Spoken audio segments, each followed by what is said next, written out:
Tidak akan pernah 1 juta sholat sunnah mengalahkan 2 rakaat sholat wajib, saudara sekalian.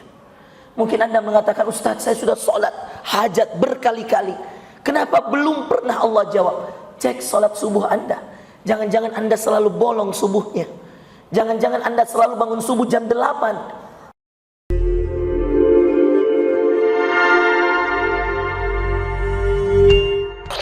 Innal hamdalillah nahmaduhu wa nasta'inuhu wa nastaghfiruh wa na'udzu billahi min shururi anfusina wa sayyiati a'malina may yahdihillahu fala mudilla lahu wa may yudlil falan tajida lahu waliyyan murshida.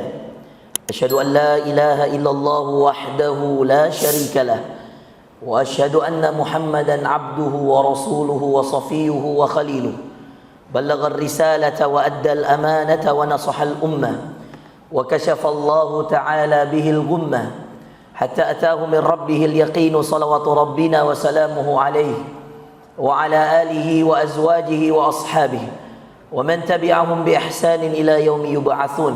قال إبراهيم رب لا تخزني يوم يبعثون يوم لا ينفع مال ولا بنون illa man atallaha biqalbin salim. Ibrahim berkata, ya Allah, jangan kau hinakan aku pada hari kiamat. Ibrahim Khalilullah, kekasih Allah, Abul Anbiya, bapaknya para nabi, berdoa dengan doa yang Allah abadikan dalam surah Asy-Syu'ara, wala tukhzini yauma yub'atsun.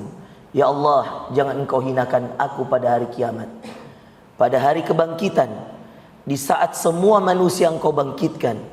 Yauma la yanfa'u malun, hari yang tidak bermanfaat harta, wala banun, dan tidak akan ada manfaatnya anak keturunan. Padahal anaknya Ishak Nabi.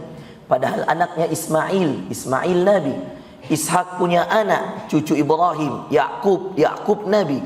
Yakub punya anak, cicit Ibrahim, Yusuf Nabi. Wa min dzurriyyatihi, dan kata Allah, keturunan-keturunan yang lain dalam Al-An'am, Dawud wa Sulaiman wa Ayyub wa Yusuf wa Musa wa Harun wa kadzalika najzil muhsinin wa Zakaria wa Yahya wa Isa wa Ilyas kullum minas salihin wa Ismail wal Yas'a wa Yunus wa Luta wa kullan faddalna 'alal alamin. Semua nama yang disebut cucu keturunan Ibrahim. Dan dengan itu dia mengatakan, jangan engkau hinakan aku pada hari kiamat, hari yang tidak bermanfaat harta dan anak keturunan. Padahal semua keturunan setelah dia hidup, semua nabi pasti dari keturunannya. Sidang jamaah Jumat yang dimuliakan Allah, itulah pentingnya nasihat ketakwaan dalam Jumat. Khatib membacakan, ya ayyuhalladzina amanu, hai orang yang beriman, ittaqullah, bertakwa sama Allah, karena enggak ada yang bermanfaat di hari kiamat. Haqqa tuqatih, dengan sebenar-benarnya manfaat. Kita anak cuma 3, nggak ada yang nabi, Pak. Anak cuma 5, nggak ada yang nabi. Ini anak berapa? Anak 2, semuanya nabi. Cucu berapa? Semua nabi.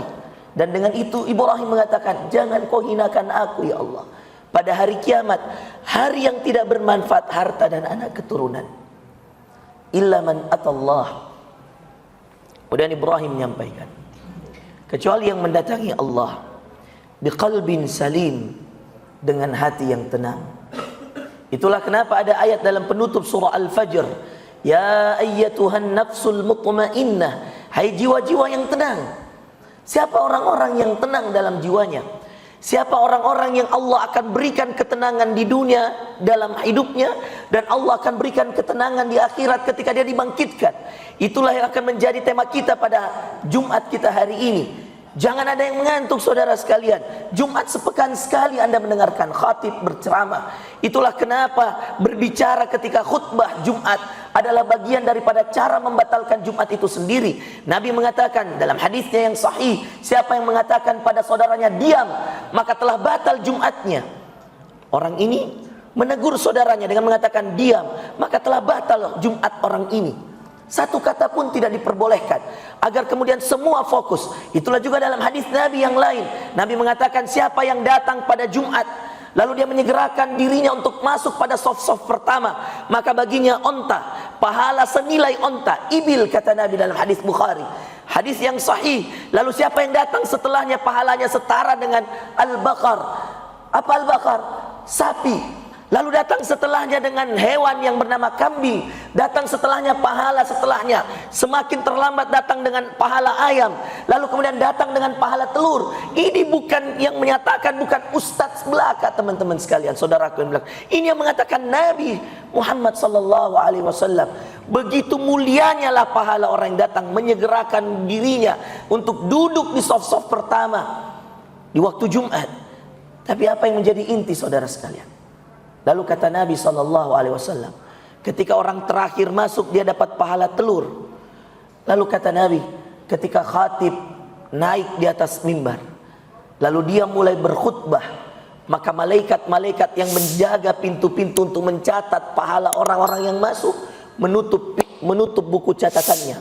Lalu malaikat juga ikut masuk saudara sekalian, duduk mendengarkan khatib berceramah, berkhutbah. Maka sadar atau tidak sadar, sebagaimana kata Nabi SAW, kita yakin betul ada malaikat yang mengelilingi kita, yang juga mendengarkan khutbah ini. Dibacakan ayat Allah, disampaikan hadis Nabi SAW. Betapa malunya lah kita sama malaikat. Kalau malaikat saja mendengar khutbah dan kita tidur ketika khutbah. Saudaraku yang dimuliakan Allah, amalan yang membuat kita tenang di dunia 3 hal. Amalan ini semua ada hadisnya. Kita mulai dengan amalan yang pertama agar hati kita tenang. Yang kata Ibrahim tidak bermanfaat harta dan anak keturunan di hari kiamat, kecuali orang-orang yang dipanggil dengan hati yang tenang, nafsul mutmainnah. Amalan pertama itu kata Nabi SAW dalam hadis yang pendek, yang luar biasa intinya, luar biasa manfaatnya. Nabi mengatakan, ju'ilat qurratu aini fis shalah.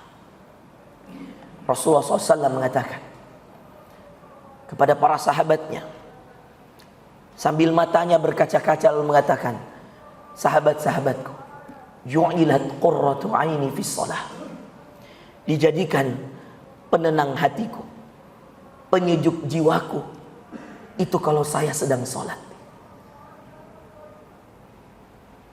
Berkata Aisyah, kana Nabi sallallahu alaihi wasallam idza hazabahu al-amr fazi'a ila salatin.